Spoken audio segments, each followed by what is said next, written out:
So shoutout nga pala dito sa nagkalat dito. Maging responsable tayo mga boss.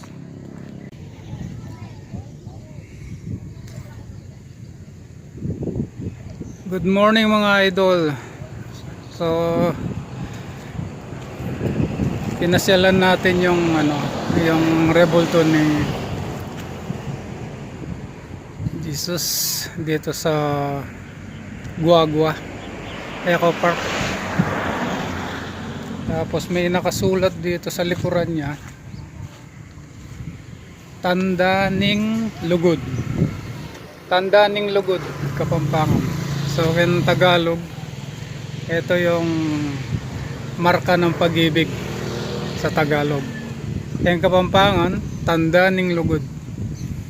Ayan po mga boss. Tanda ning Lugod sa Tagalog, yan po ang marka ng pag-ibig ng ating Panginoon.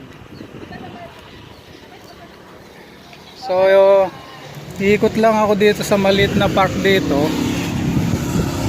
kung saan may mga upuan, mga tire seat na DIY ka nga. Yung mga tire ginawang mesa. Ang gandang pahingahan dito sa Eco Park dito sa Guagua. Yan mga boss.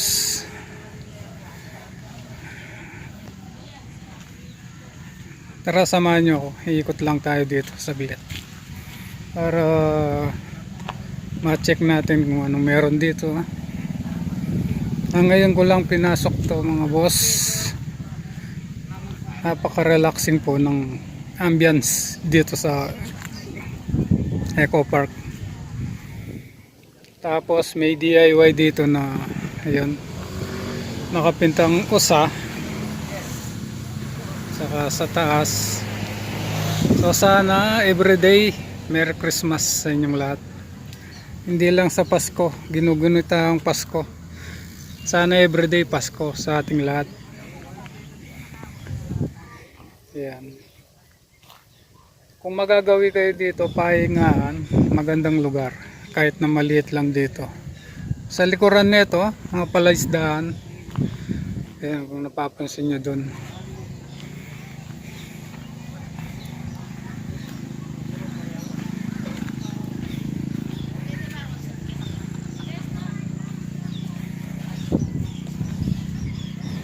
Dito sa likuran niya, puro palaisdaan na makikita.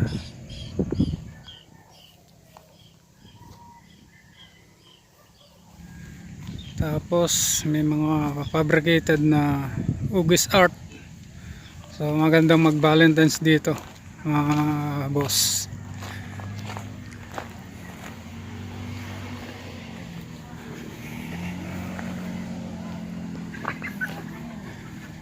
Maraming upuan dito. May mga tatak na Batch 82. Ayan. Yung mga Batch 82 siguro yung mga gumawa nito.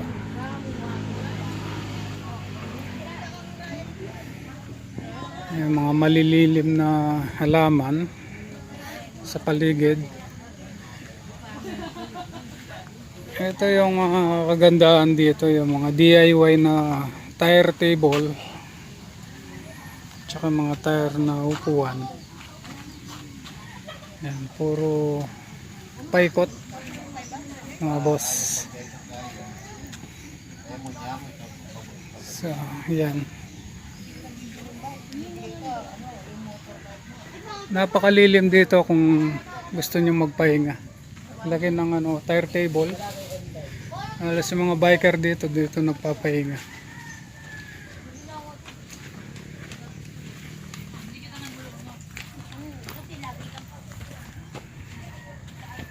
Ito yung napakalaking statue ni Jesus dito sa Eco Park Guagua.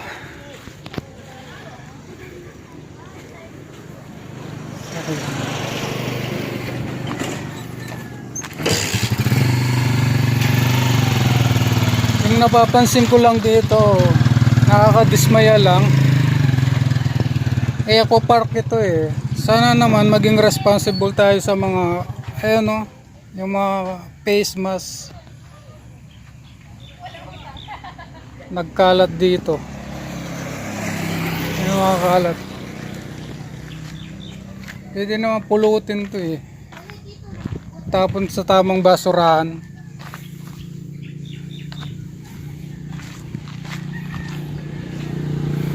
Yan o. Dinadayo to tapos makikita nila puro nagkalat na face mask. Bote yan o. So seto pa o. Yung pinagkainan nila, iniwan na lang basta dito. Ayan o, Jollibee pa. Ayan o, nakakadismaya lang. May tamang basurahan naman na pwedeng paglagyan ng basura mga boss. Eco park to eh. Dinadayo ng mga tao tapos makikita nila ganitong basura. Nagkalat sa mismo dito sa ano tayo ng basurahan na pwede mapagtatapunan nito.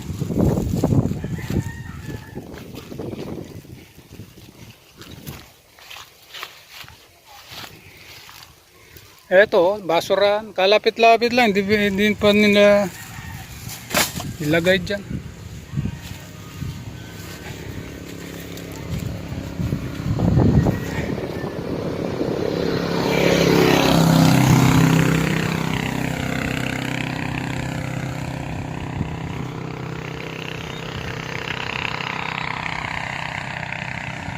Municipality of Guagua, Province of Pampanga.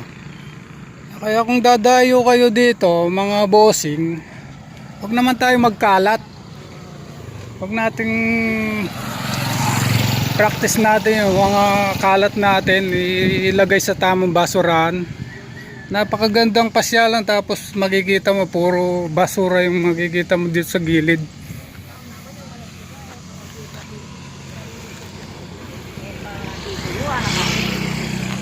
Yan mga boss, maraming salamat.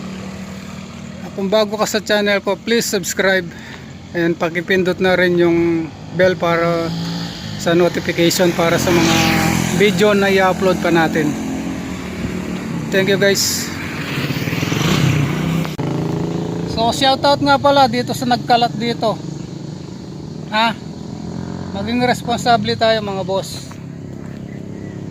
Nating gawin basurahan yung may tamang basurahan para maglagay ng basurahan natin.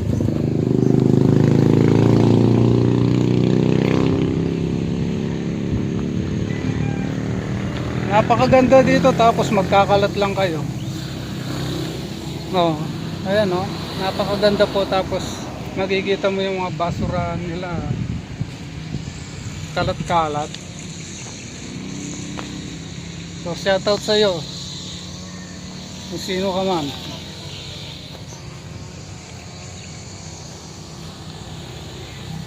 Yung mga tao dito nagpapagod maglinis. Tapos yung mga basurahan ninyo hindi nyo maitatapon sa tamang tapunan.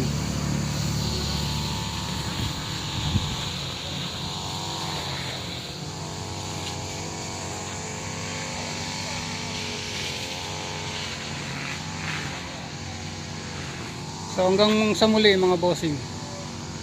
Salamat sa panonood.